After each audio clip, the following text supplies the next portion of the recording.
유명인들의 이름을 앞세워서, 얼굴을 앞세워서 투자하라고 이야기하는 건 다 사기다라고 생각하면 맞습니다. 왜냐, 그는 대부분, 그런 일은 대부분 다 사람들에게 유명세를 앞세워서 누군가의 인기를 이제 이용해서 자신들이 원하는 바를 이루려고 하는 그런 모습인 경우가 많거든요.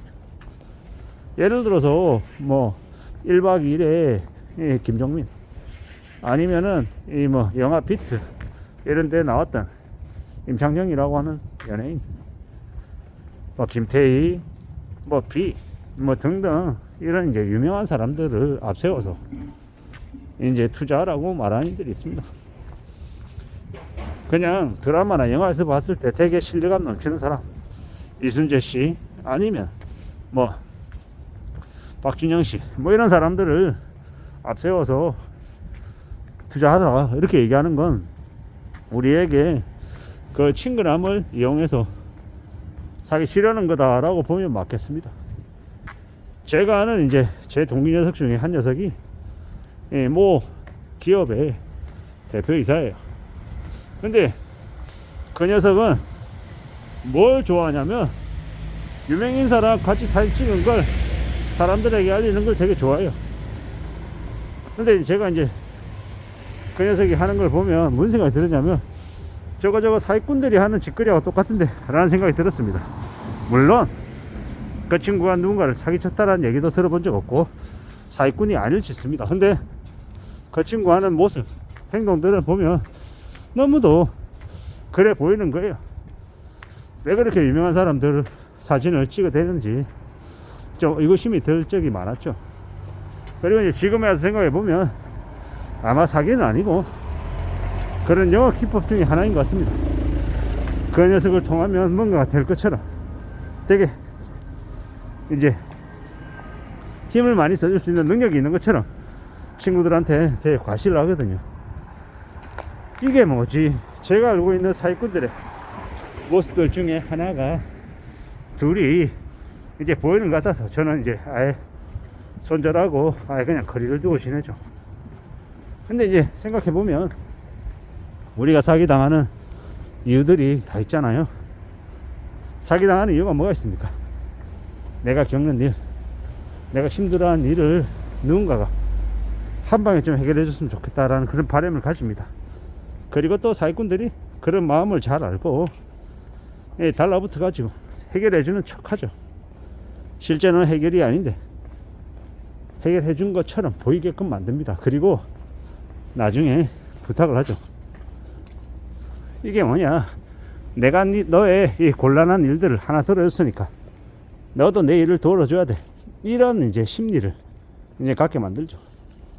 그리고 자신은 대단한 사람이고 자신이 너를 위해서 얼마나 노력하고 애쓰고 있는데 네가 돈을 빨리 안 줘서 일이 진척이 안 돼서 되려 내가 되게 곤란하다, 내가 나의 명예와 나의 이 인간관계를 이용해 가지고 알아봐줬고 이제 네가 그 사례비만 내면 바로 이제 일이 해결되는데 네가 돈을 안 내놔서 되게 내가 곤란해졌다, 너 때문에 내가 내 에너지도 쓰고 시간도 쓰고 네트워크도 활용했는데 너 때문이야 라고 자꾸 이렇게 주입시키면요, 아, 저 녀석은 되게 좋은 사람, 내가 잘못했네, 내가 빨리 돈 마련해 가지고 빨리 줘야겠다, 이런 생각을 하게 되더라는 거죠.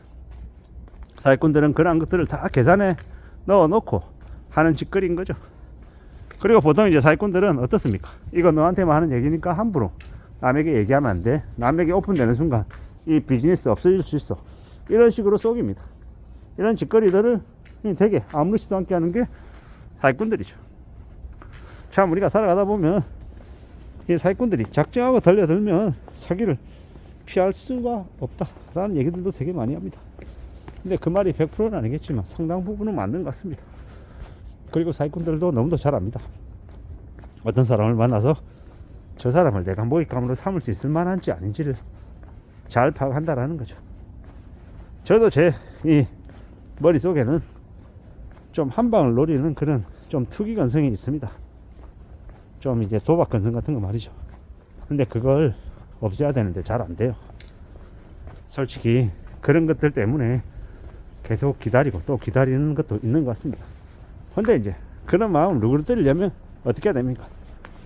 요행을 바래서도 안 되고 함부로 이 큰 수익을 기대해서도 안 되고, 더군다나 그런 것들을 내가 아닌 남에게 결정권을 맡기게끔, 그러니까 내 돈을 건네는 것, 그거 자체는 절대로 있을 수 없는 일이다라는 것. 그리고 내가 상황이 아무리 안 좋고 힘들고 어려워도 그 힘들고 어려운 상황을 한 방에 해결할 수 있는 돌파구 같은 건 없다라고 봐야죠. 나를 둘러싼 나 주변에 있는 사람들은 모두 서로 서로를 이해관계로 이용해 먹으려고 하는 사람들이다라고 보는 게 차라리 낫다라는 겁니다. 함부로 남에게 고마워하거나 함부로 남의 호의를 바라지 말아야 된다라는 거죠. 그게 차라리 안전하지 않겠나라고 저는 생각하는 겁니다. 지금의 시대에 왜 그렇게 의심이 많냐, 남들을 그렇게 바라보면 네 인생이 괜찮을 거냐, 이렇게 얘기하는 놈들 무지하게 많은데, 그런 놈들 말 다시 무시해도 될 것 같습니다. 왜? 내가 안전하고 내가 나의 가족을 지키는데 더 필요한 것들이 뭔지를 더 이제 생각하는 게 차라리 낫다라는 거죠. 저는 몰랐는데 나이가 들면 들수록 꼰대가 되고 고집쟁이로 변하잖아요. 근데 저 사람 되게 고집불통이야, 말 안 통해 라고 하지만 또 다르게 얘기하면 그게 그 사람이 그렇게 안전하게 살아오고 이때까지 견디고 살아남을 수 있는 비법이었을지도 모른다라는 생각도 듭니다. 누군가는 고집불통이라고 폄하하지만 또 그 자신에게는 그렇게 살아온 게 우직하고 바보 같은 모습이었지만 그게 생존의 비법이었을 수 있다라는 겁니다. 우리가 살아가는 지금의 시대, 온갖 협잡과 사기와 뒤통수와 이 어려움들이 난무하는 시대이기 때문에 함부로 아무거나 믿어서는 안 되겠습니다. 물론 함부로 믿지 말라 그랬지 남을 비방하고 남을 욕하고 중상모략하라는 얘기는 아닙니다. 내 마음을, 내 마음가짐을, 내 태도를 어떻게 먹냐라는 거, 그게 중요하다라고 얘기했을 뿐입니다. 내가 남을 의심하고 남을 믿지 않는다라고 해서 그 사람을 어디 가서 비방하고 그 사람의 명예를 실추시키라는 얘기가 아님을 다시 한번 더 말씀드립니다.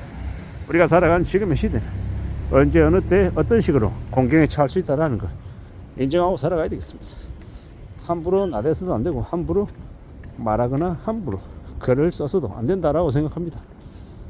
자신을 방어하고 자신을 준비시키라고 하는 말을 계속하는 거지, 제가 누군가에게 사기를 친 적도 없고 사기를 칠 의도도 없고 돈을 요구하지도 않습니다.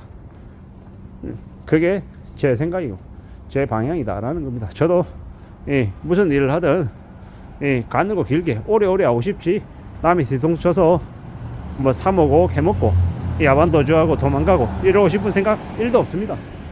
그렇게 해서 돈 벌어서 잘 먹고 잘 사는 사람도 잘 없고요. 당장엔 잘 사는 것으로 보이지만 시간 지나고 보면 그 이상의 돈을 날려먹거나 아니면 가족이, 자식이, 부모가 망가지는 경우를 많이 봤기 때문입니다. 이상입니다.